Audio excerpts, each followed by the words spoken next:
ನಾವು ಈಗ ಹಸಾರ ರಾಮ ದೇವಸ್ಥಾನದಲ್ಲಿದ್ದೀವಿ. ಗೈಡ್ ಮಂಜುನಾಥ ಗೌಡ್ರ ಜೊತೆ ಬನ್ನಿ ನೋಡೋಣ.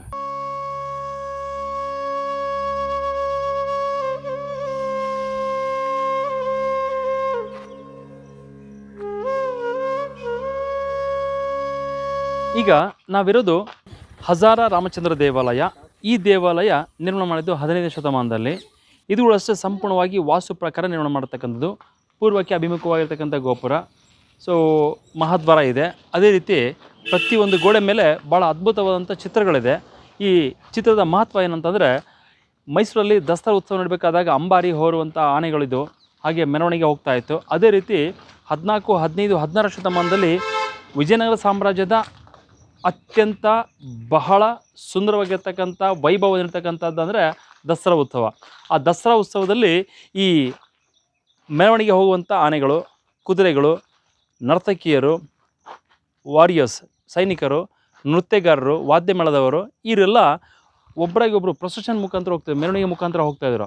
ಅಂಥ ಅದ್ಭುತವಾದ ದಸರಾ ಆಚರಣೆಯನ್ನು ಹೇಗೆ ನಡೀತಿತ್ತು ಅಂತ ತೋರಿಸಲಿಕ್ಕೆ ಇಂದಿನ ಕಾಲದಲ್ಲಿ ನಮ್ಮಲ್ಲಿ ವಿಡಿಯೋ ಮತ್ತು ಫೋಟೋಗಳಿದೆ. ಅಂದಿನ ಕಾಲದಲ್ಲಿ ಈ ರೀತಿಯ ಶಿಲ್ಪಗಳ ಮುಖಾಂತರ, ಕೆತ್ತುವ ಮುಖಾಂತರ ಆ ವೈಭವವನ್ನು ತೋರಿಸ್ತಾಯಿದ್ರು. ಇಲ್ಲಿ ಕಾಣ್ತಾ ನೋಡಿ, ಅರಬ್ ಮತ್ತು ಪರ್ಷಿಯ ಕುದುರೆ ವ್ಯಾಪಾರಿಗಳು ಕುದುರೆಗಳನ್ನು ತಗೊಂಬಂದಿರೋದು. ಇಲ್ಲಿ ರಾಜನ ಮುಂದೆ ಆ ಕುದುರೆಗಳನ್ನು ತೋರಿಸುವಂಥದ್ದು, ಯುದ್ಧ ಕುದುರೆಗಳನ್ನು. ಅಲ್ಲಿ ನೋಡಿ, ಅಲ್ಲಿ ಕೂತ್ಕೊಂಡಿದೆ ನೋಡಿ, ಎಸ್. ಹಾಗೆ ಮೇಲ್ಗಡೆ ನೋಡಿ ಮಲ್ಲ ಯುದ್ಧ, ಹಾಂ, ಕುಸ್ತಿ, ಆ ಎಲ್ಲ ವಿವಿಧ ರೀತಿಯ ಈ ಕ್ರೀಡೆಗಳು, ಮನರಂಜನಾ ಕಾರ್ಯಕ್ರಮಗಳು, ಮೆರವಣಿಗೆಗಳು, ಸಂಗೀತ ಕಾರ್ಯಕ್ರಮಗಳು ಎಲ್ಲವೂ ಅತ್ಯದ್ಭುತವಾಗಿ ವಿಜಯನಗರ ಸಾಮ್ರಾಜ್ಯದಲ್ಲಿ ನಡೀತಾ ಇತ್ತು. ಅದು ದಸರಾ ಹಬ್ಬದಲ್ಲಿ. ಇಲ್ಲಿ ನೋಡಿ ಸೈನಿಕರು, ಭರತನಾಟ್ಯ, ಮೇಲ್ಗಡೆ ತಕ್ಕಂಥದ್ದು ನೃತ್ಯಗಾರರು, ವಾದ್ಯ ಮೇಳದವರು. ಅಲ್ಲಿ ಮೇಲ್ಗಡೆ ನೋಡಿ ಸರ್, ಫುಲ್ ಅಲ್ಲಿ ಕಡೆ ಕಾಣುತ್ತೆ ನೋಡಿ, ಇಲ್ಲಿ ಕೂಡ ಕಾಣುತ್ತೆ ನೋಡಿ, ಅಲ್ಲೆಲ್ಲ ವಾದ್ಯ ಮೇಳದವರು, ಅಲ್ಲಿ ಕೂಡ ವಾದ್ಯ ಮೇಳದವರು. ಡ್ರಮ್ಸ್ ಇದೆ ನೋಡಿ, ಪ್ಲೇಸ್.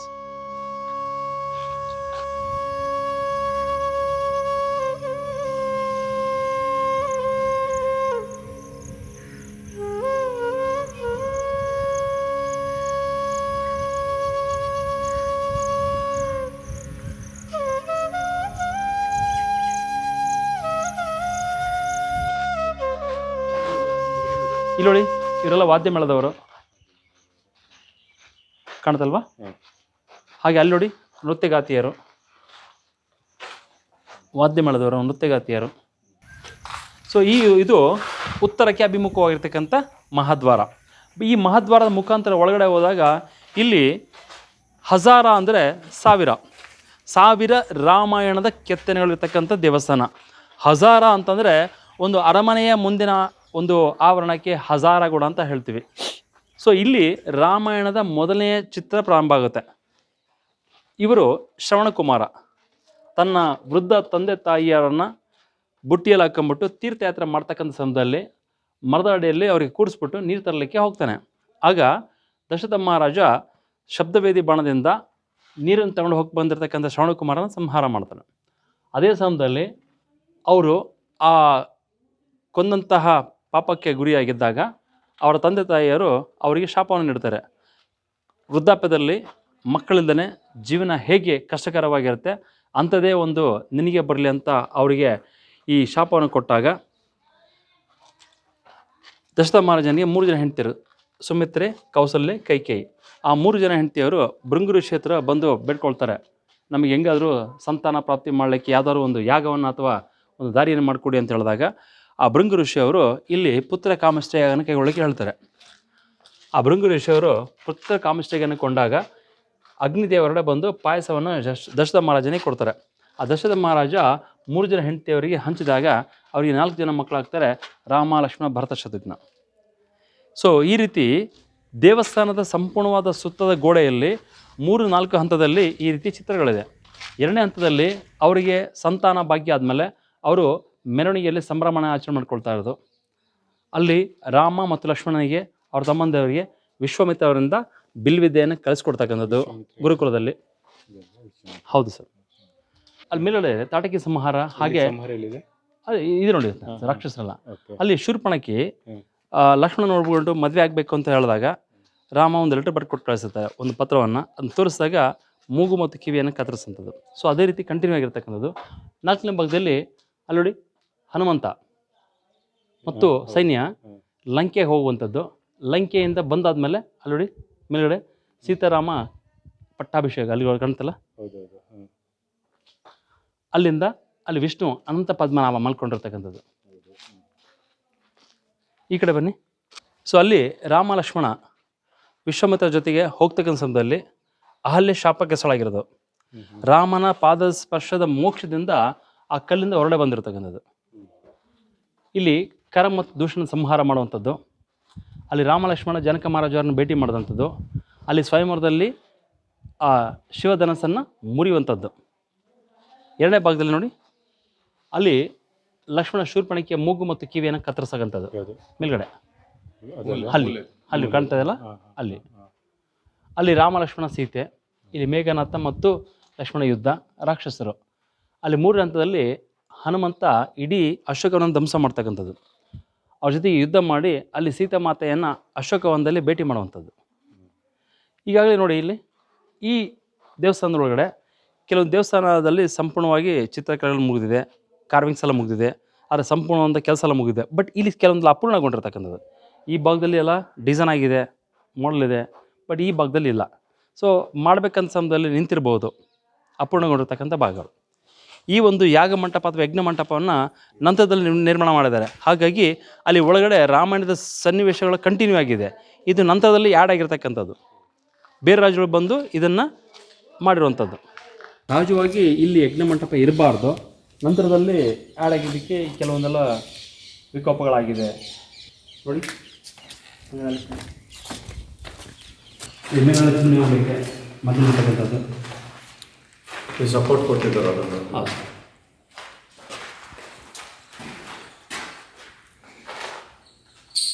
ಅಲ್ಲಿ ಪಾಕಶಾಲೆ ಇದೆ. ಅದು ವಾಸ್ತು ಪ್ರಕಾರ ಆ ಕಡೆ ಪಾಕಶಾಲೆ ಕರೆಕ್ಟ್ ಆಗಿದೆ. ಅದು ಪಾಕಶಾಲೆ, ಅಡುಗೆ ಕೋಣೆ, ಧ್ಯಾನ ಮಂಟಪಗಳು, ಹಿಂದ್ಗಡೆ ಧ್ಯಾನ ಮಂಟಪಗಳು, ಧ್ಯಾನ ಮಂಟಪಗಳು, ಹಿಂದ್ಗಡೆ ಬಲಿಪೀಠ ಅಥವಾ ಪ್ರಸಾದ ಪೀಠ ಅಂತ ಹೇಳ್ತೀವಲ್ಲ. ಹೌದು. ಪೂಜೆ ಆದಮೇಲೆ ನೈವೇದ್ಯ ಬಂದಿರ್ತಾರಲ್ಲ. ಹೌದು, ನೈವೇದ್ಯ. ಹೌದು. ಪಾಕಶಾಲೆಯಲ್ಲಿದೆ, ಆ ಕಡೆ ಅದು ಪಾಕಶಾಲೆ ಅಲ್ವಾ? ಹಾಗೆ ಬಾವಿ ಇದೆ, ಒಂದು ಚಿಕ್ಕ ಬಾವಿ. ಪಾಕಶಾಲೆ ಮುಂದೆ ಬಾವಿ.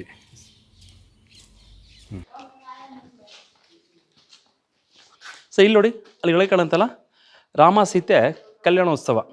ಸೀತೆ ಮಾತೆ ರಾಮನಿಗೆ ಹೂವಿನ ಹಾರವನ್ನು ಹಾಕುವಂಥದ್ದು. ಇಲ್ಲಿ ರಾಮ ಲಕ್ಷ್ಮಣ ತಮ್ಮ ಗುರುಗಳ ಜೊತೆಗೆ ಹೋದಂಥ ಸಮಯದಲ್ಲಿ ಇಲ್ಲಿ ವಿಶ್ವಾಮಿತ್ರ ಸನ್ನಿಧಿಯಲ್ಲಿ ಸೀತಾಮಾತೆ ರಾಮನಿಗೆ ಹೂವಿನ ಹಾರ ಹಾಕಿ ಗಂಡ ಮಾಡೋದು ಮದುವೆ ಸನ್ನಿವೇಶ. ಮದುವೆ ಆದ ನಂತರ ಆ ಗುರುಗಳ ಹತ್ರ ಆಶೀರ್ವಾದ ಪಡೆಯುವಂಥದ್ದು. ಈ 2ನೇ ಭಾಗದಲ್ಲಿ ಏನು ಯುದ್ಧದ ಸನ್ನಿವೇಶ ಇದೆ ನೋಡಿ, ಆ ಯುದ್ಧದ ಸನ್ನಿವೇಶ ಮುಂಬಾರಿದ ಭಾಗದಲ್ಲಿ ಇಲ್ಲಿ ದುಷ್ಟ ಮಾರೀಚ ಮಾಯಾಜಿಂಕೆಯಾಗಿ ಸೀತೆ ಮುಂದೆ ಬಂದಿರೋದು. ಸೀತೆ ಮಾಯಾಜಿಂಕೆ ನೋಡಿ ಬೇಕು ಅಂತ ರಾಮನಿಗೆ ಹೇಳಿದಾಗ ರಾಮ ಲಕ್ಷ್ಮಣನಿಗೆ ಹೇಳಿಬಿಟ್ಟು ನೀನು ಸೀತೆನ ಕಾಯ್ತಾ ಇರು, ನಾನು ಹೋಗಿ ಆ ಜಿಂಕೆ ಹಿಡ್ಕೊಂಡು ಬರ್ತೀನಿ ಅಂತ ಮುಂದುವರೆದವಾಗದು. ಅಲ್ಲಿ ಹನುಮಂತ ಆ ರಾಕ್ಷಸ ಜೊತೆಗೆ ಯುದ್ಧ ಆಡಿ ಇಡೀ ಅಶೋಕವನ್ನು ಸಂಹಾರ ಮಾಡಿದ್ಮೇಲೆ, ಧ್ವಂಸ ಮಾಡಿದ್ಮೇಲೆ ಇಂದ್ರಜಿತ್ ಬಂದು ಹನುಮಂತ ಹಿಡ್ಕೊಂಡು ಅಲ್ಲಿ ರಾವಣ ಮುಂದೆ ಕರ್ಕೊಂಡು ಹೋಗಿರೋದು. ಸೊ ರಾವಣ ಯಾವುದೇ ಕಾರಣಕ್ಕೂ ಹನುಮಂತನಿಗೆ ಕೂಡೋದಕ್ಕೆ ಆಸನ ಮಾಡೋದಕ್ಕೆ ಒಂದು ಸಮಯದಲ್ಲಿ ತನ್ನ ಬಾಲವನ್ನೇ ಪೀಠ ಮಾಡಿ ಕೂತ್ಕೊಂಡಿರುವಂಥದ್ದು.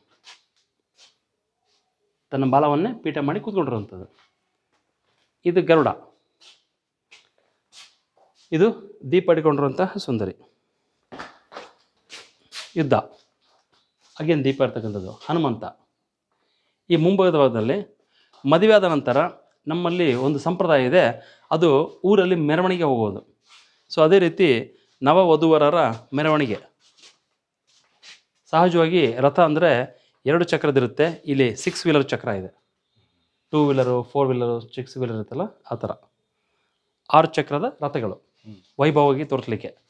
ಸೊ ಅದೇ ರೀತಿ ರಾಮ ಆ ಮಾಯ ಜಿಂಕೆಯನ್ನು ಬೆನ್ನಟ್ಟಿ ಹೋದಾಗ ಆ ದುಷ್ಟ ಮಾರೀಚ ಭಾಳಷ್ಟು ದೂರದಲ್ಲಿ ಓಡಿ ಹೋಗಿ ತನ್ನ ನಿಜವನ್ನು ಸ್ವರೂಪವನ್ನು ತೋರಿಸಿದಾಗ ರಾಮನಿಗೆ ಗೊತ್ತಾಯಿತು ಇದು ಯಾವುದೋ ರಾಕ್ಷಸ ಅಂತೇಳಿ.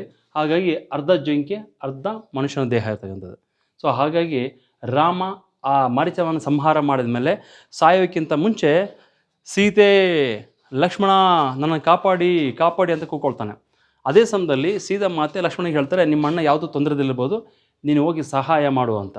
ಲಕ್ಷ್ಮಣ ಸಹಾಯ ಮಾಡೋಕ್ಕೆ ಹೋಗೋಕ್ಕಿಂತ ಮುಂಚೆ ಆ ಕುಟೀರದ ಮುಂದ್ಗಡೆ ಒಂದು ಲಕ್ಷ್ಮಣ ರೇಖೆಯನ್ನು ಹಾಕಿ ಹೋಗ್ತಾನೆ. ಯಾವುದೇ ಕಾರಣಕ್ಕೂ ಈ ರೇಖೆಯನ್ನು ದಾಟಬೇಡ ಅಂತ ಹೇಳಿದಾಗ ಆಗ ಅದೇ ಸಮಯದಲ್ಲಿ ರಾಮನ ರಕ್ಷಣೆಗೆ ಹೋಗ್ತಾನೆ.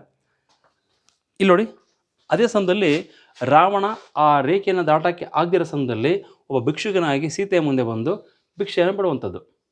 ಆಗ ಸೀತಾ ಮಾತೆಗೆ ಒಬ್ಬ ಬ್ರಾಹ್ಮಣನಿಗೆ ಅಥವಾ ಒಬ್ಬ ಭಿಕ್ಷುಕನಿಗೆ ಊಟವನ್ನು ಹಾಕ್ಬೇಕನ್ನೋ ಒಂದೇ ಕಾರಣಕ್ಕೆ ಆ ಲೈಟನ್ನು ದಾಟಿ ಹೊರಗಡೆ ಬರ್ತಾರೆ. ಬನ್ನಿ ಮುಂದ್ಗಡೆ ಬನ್ನಿ. ಇನ್ನೇನು ಸೀತೆ ಆ ಭಿಕ್ಷೆ ನೀಡಲು ಆ ಲೈನನ್ನು ದಾಟಿ ಹೊರಗಡೆ ಬಂದಾಗ ರಾವಣ ತನ್ನ ನಿಜ ರೂಪವನ್ನು ತೋರಿಸಿ ಸೀತೆ ಮಾತೆಯನ್ನು ಪುಷ್ಪಕ ವಿಮಾನದಲ್ಲಿ ಅಂದರೆ ಹಾರುವ ವಿಮಾನದಲ್ಲಿ ಕದ್ದು ಒಯ್ತಾ ಇರೋದು. ಆ ಸಂದರ್ಭದಲ್ಲಿ ಜಟಾಯು ಪಕ್ಷಿ ಬಂದು ಆ ಅಪಹರಣ ತಡಿಲಿಕ್ಕೆ ಬಹಳ ಪ್ರಯತ್ನ ಪಡುತ್ತೆ. ರಾವಣ ಆ ಪಕ್ಷಿಯನ್ನು ಸಂಹಾರ ಮಾಡಿ ಮುಂದೆಗಡೆ ಹೋದಾಗ ಆ ಪಕ್ಷಿ ಆಗಲೂ ಜೀವಂತವಾಗಿರುತ್ತೆ. ಆ ಪಕ್ಷಿ ಹೇಳುತ್ತೆ, ದಕ್ಷಿಣದ ರಾಜ ಬಂದು ಸೀತೆಯನ್ನು ಕದ್ದು ದಕ್ಷಿಣ ಮಾರ್ಗವಾಗಿ ಹೊರಟೋದು ಅಂತ. ಆಗ ರಾಮ ಲಕ್ಷ್ಮಣ ಆ ಜಟಾಯು ಪಕ್ಷಿಯ ಮಾರ್ಗದರ್ಶನದೊಳಗೆ ಹುಡುಕುತ್ತಾ ದಕ್ಷಿಣ ಭಾರತಕ್ಕೆ ಬರ್ತಾರೆ. ಇಲ್ಲಿ ವಾಲಿ ಸುಗ್ರೀವ ಯುದ್ಧ.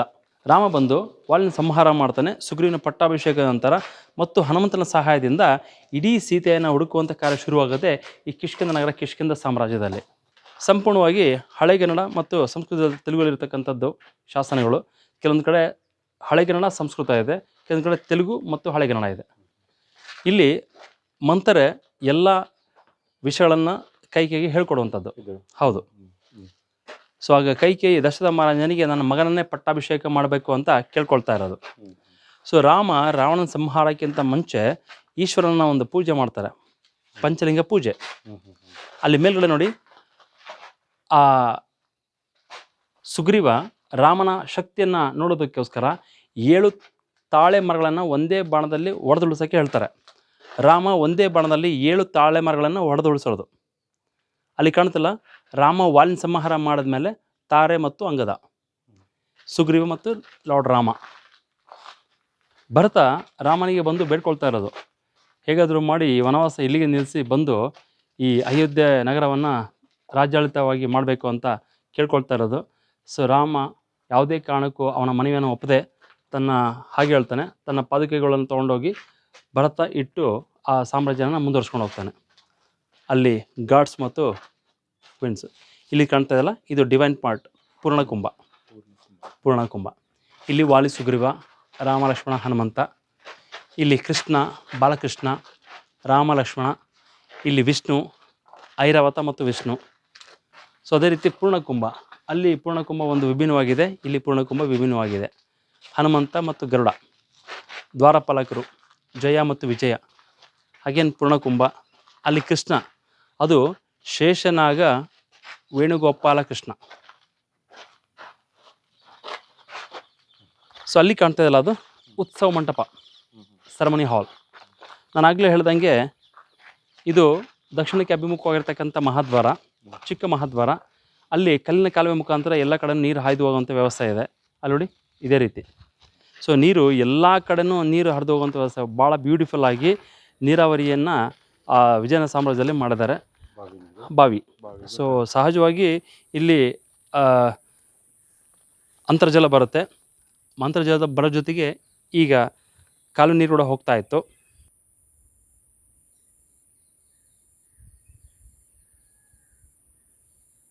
ವೇಣುಗೋಪಾಲ ಇಬ್ಬರು ಹೆಂಡತಿಯರು, ರುಕ್ಮಿಣಿ ಮತ್ತು ಸತ್ಯಭಾಮ. ದಾಸಿಯರು, ಚಾಮರ ದಾಸಿಯರು. ಇಲ್ಲಿ ಕಾಣುತ್ತೆ ನೋಡಿ, ಇದು ಕಳಿಂಗ ಮರ್ದನ, ಕೃಷ್ಣ ಮೇಲಿರ್ತಕ್ಕಂಥದ್ದು, ಚಿಕ್ಕ ಬಾಲಕೃಷ್ಣ. ಇಲ್ಲಿ ಮತ್ತೆ ವೇಣುಗೋಪಾಲ ಕೃಷ್ಣ, ರುಕ್ಮಿಣಿ ಸತ್ಯಭಾಮ. ಮೇಲ್ಗಡೆ ಕೃಷ್ಣ ಚಿಕ್ಕವನಿದ್ದಾಗ ತುಂಬ ತುಂಟ, ಅವರ ತಾಯಿ ಹಗ್ಗದಿಂದ ಕಟ್ಟಿ ಆ ಮರಕ್ಕೆ ಕಟ್ಟಿರೋದು. ಹಾಗೇನು ಪೂರ್ಣಕುಂಭ, ಇದು ವಿಭಿನ್ನವಾಗಿದೆ. ಇಲ್ಲಿ ಒಳಗಡೆ ಪೂಜೆ ಆದಂಥ ನೀರು ಹೊರಗಡೆ ಬರಲಿಕ್ಕೆ ವ್ಯವಸ್ಥೆ. ಇಲ್ಲಿ ಕಾಣುತ್ತೆ ನೋಡಿ, ವಿಷ್ಣು ಮತ್ತು ಲಕ್ಷ್ಮಿ, ಹನುಮಂತ, ವಿಷ್ಣು ಮತ್ತು ಲಕ್ಷ್ಮಿ. ಇಲ್ಲಿ ಹನುಮಂತ, ಈ ಹನುಮಂತ ಭಾಳ ವಿಶೇಷವಾಗಿದೆ ನೋಡಿ. ಅಲ್ಲಿ ತಲೆ ಮೇಲೆ ಚಿಕ್ಕ ಕಿರೀಟ ಜೊತೆಗೆ ಮುಡಿ, ಇಲ್ಲಿ ಕೆಳಗಿಂದ ಸರ್ ಭಾಳ ಅದ್ಭುತವಾಗಿರ್ತಕ್ಕಂಥ ಹನುಮಂತ. ಅಲ್ಲಿ ಮೇಲ್ಗಡೆ ಇದೆಯಲ್ಲ, ಸೀತೆ ಚೂಡಮಣಿಯನ್ನು ಹನುಮಂತನಿಗೆ ಕೊಡುವಂಥದ್ದು, ರಾಮನಿಗೆ ಕೊಡಲಿಕ್ಕೆ. ಮತ್ತು ದ್ವಾರಪಾಲಕರು, ಇಲ್ಲಿ ಗರುಡ, ನರಸಿಂಹ, ಪೂರ್ಣಕುಂಭ, ಇಲ್ಲಿ ಹಾಂ ಅಲ್ಲಿ ಕಾಣ್ತಾ ಇದೆಯಲ್ಲ, ಅದು ದಶರಥ ಮಹಾರಾಜರು ವಶಿಷ್ಠ ಗುರುಗಳಿಗೆ ಕೇಳ್ತಾ ಇರೋದು, ನಮಗೆ 3 ಜನ ಹೆಂಡತಿಯರಿದ್ರು ಕೂಡ ಪುತ್ರ ಸಂತಾನ ಆಗಿಲ್ಲ, ತಾವು ಮಾರ್ಗದರ್ಶನ ಕೊಡಿ ಅಂತ. ಅದು ಮತ್ತೆ ರಿಪೀಟ್ ಆಗಿದೆ.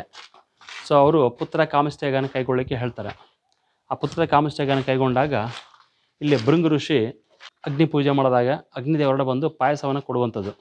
ಆ ಪಾಯಸವನ್ನು ತೊಗೊಂಡಂಥ ದಶರಥ ಮಹಾರಾಜ 3 ಜನ ಹೆಂಡತಿಯರಿಗೆ ಶೇರ್ ಮಾಡ್ತಾರೆ. ಇಲ್ಲಿ ಮತ್ತೆ 4 ಮಕ್ಕಳು, ರಾಮ, ಲಕ್ಷ್ಮಣ, ಭರತ, ಶತ್ರುಘ್ನ, ಇವೆಲ್ಲ ರಾಮಾಯಣ ಮತ್ತೆ ರಿಪೀಟ್ ಆಗಿದೆ. ಅದು ನೋಡಿ ತಾಟಕಿ ಸಂಹಾರ. ಅಲ್ಲಿ ಮೇಲ್ಗಡೆ ನೋಡಿ ರಾಮ, ಲಕ್ಷ್ಮಣ, ಸೀತೆ ರಾಕ್ಷಸನ ಸಂಹಾರ ಮಾಡುವಂಥದ್ದು. ಅಲ್ಲಿ ಮೇಲ್ಗಡೆ ಹಾಂ ಅದಲ್ಲ ಸರ್.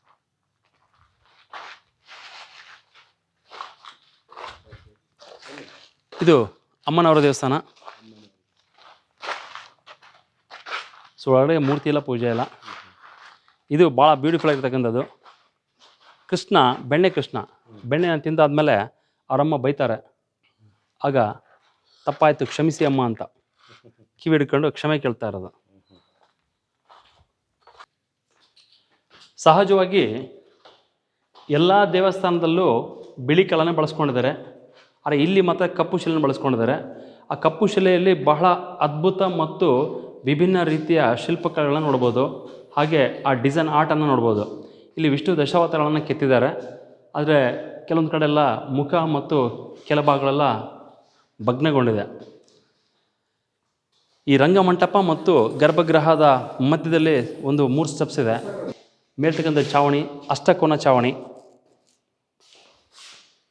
ಇಲ್ಲಿ ವೃತ್ತಾಕಾರದ ಒಂದು ಅಡಿಪಾಯ ಅಥವಾ ಪ್ಲಾಟ್ಫಾರ್ಮ್, ಪ್ರಾಂಗಣ ನೋಡಿ. ಇದು ವಿಷ್ಣು 3ನೇ ಅವತಾರ, ವರಹ, ಲಕ್ಷ್ಮಿ, ಚಕ್ರ ಮತ್ತು ಶಂಖ ಕೂತಿರುವಂಥದ್ದು. ಬಹಳ ಬ್ಯೂಟಿಫುಲ್ ಇರ್ತಕ್ಕಂಥ ಪ್ರಭಾವಳಿ, ಕೀರ್ತಿ ಮುಖ, ಬ್ಯೂಟಿಫುಲ್ ಡಿಸೈನು, ಲತೆ, ಅಲ್ಲಿ ವಿಷ್ಣು, ವಾಲಿ ಸುಗ್ರೀವ ಸರ್ ನೋಡಿದ್ವಿ ಗೊತ್ತಿರೋ ಮಹರ್ಷಿ ಸರ್. ಇಲ್ಲಿ ವಾಲ್ಮೀಕಿ ರಾಮಾಯಣ, ಸ್ಕಂದ ರಾಮಾಯಣ, ವ್ಯಾಸ ರಾಮಾಯಣ. ಸೊ ಹೀಗಾಗಿ ಕೆಲ ಗುರುಗಳ ಚಿತ್ರಗಳಿದೆ. ರಾಮಾಯಣ ಅಂತ ಹೇಳೋಕ್ಕಾದ್ರೆ ಅದು ವಾಲ್ಮೀಕಿ ರಾಮಾಯಣದಿಂದನೇ ಶುರು ಆಗೋದು. ಗಣೇಶ,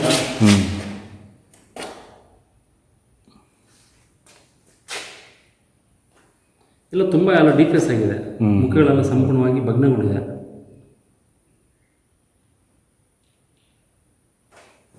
ಡಿಫೇಸ್ ಆದ್ರೂ ಇಷ್ಟು ಚೆನ್ನಾಗಿದೆ. ಅಂದರೆ ಡಿಫೇಸ್ ಆಗಿಲ್ಲ ಅಂದರೆ ಇದೆಲ್ಲ ವಾಶ್ ಮಾಡಿದ್ರೆ ಇನ್ನೂ ಚೆನ್ನಾಗಿ ಕಾಣುತ್ತೆ. ಅದು